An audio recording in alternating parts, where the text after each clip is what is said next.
Next, the police in Texas have decided not to charge a 14-year-old boy who was arrested for bringing a homemade clock into school.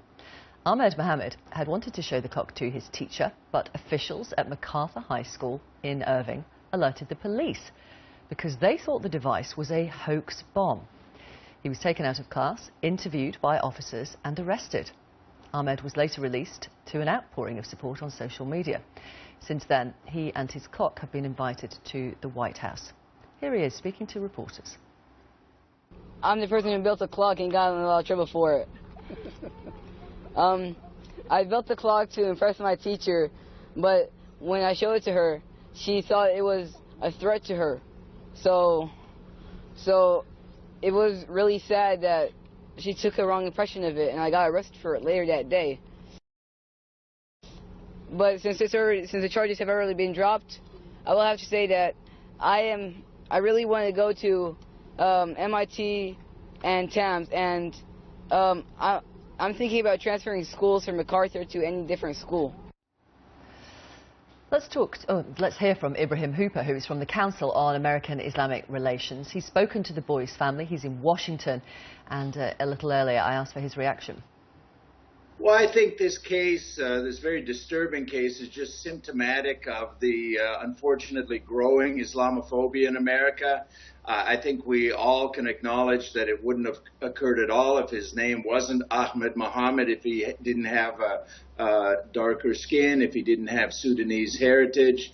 I think it's something that we need to address as a nation, and our nation's leaders, both political and religious, need to speak out.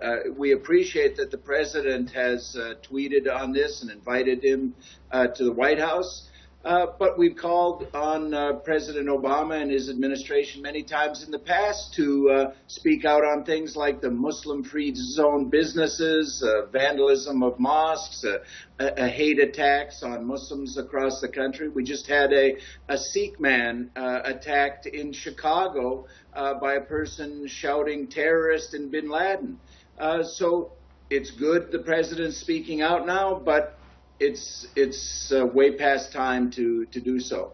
How does it happen that officials at this teenager's school alerted the police? Well, again, it's reflective of the Islamophobia we see in our society. When a small 14-year-old kid comes to school proudly with something he's made for a science project, and that ends up with him doing what we call the perp walk in handcuffs past his classmates and being interrogated without an attorney, his parents not called initially, all these kinds of things. It stems from the fact that when a Muslim is involved in an issue like this, is treated differently than if it was somebody of another faith or background. I gather, my understanding is that Ahmed wants to change schools now, and I think you've had some kind of meeting with the family, is that right? Yeah, our representatives in Texas have been with the family. They're meeting with police and school officials. And you can imagine that he'd want to change schools. He was taken out of his school in handcuffs. And you know how young people can be in terms of treating one of their own after an incident like this. So I think it's only natural that he would want a fresh start at another school. It's good that he's seen tremendous support internationally on this issue, because if it just had happened to him without it being known to the public, without it being known to officials, I think this could have had a very negative impact on even the rest of his life. And hopefully, through this kind of support, he can utilize it as a springboard to success in life. Well, the hashtag I Stand With Ahmed has been trending for some time. As you say, President Obama, cool clock, Ahmed. Want to bring it to the White House? We should inspire more kids like you to like science. It's what makes America great.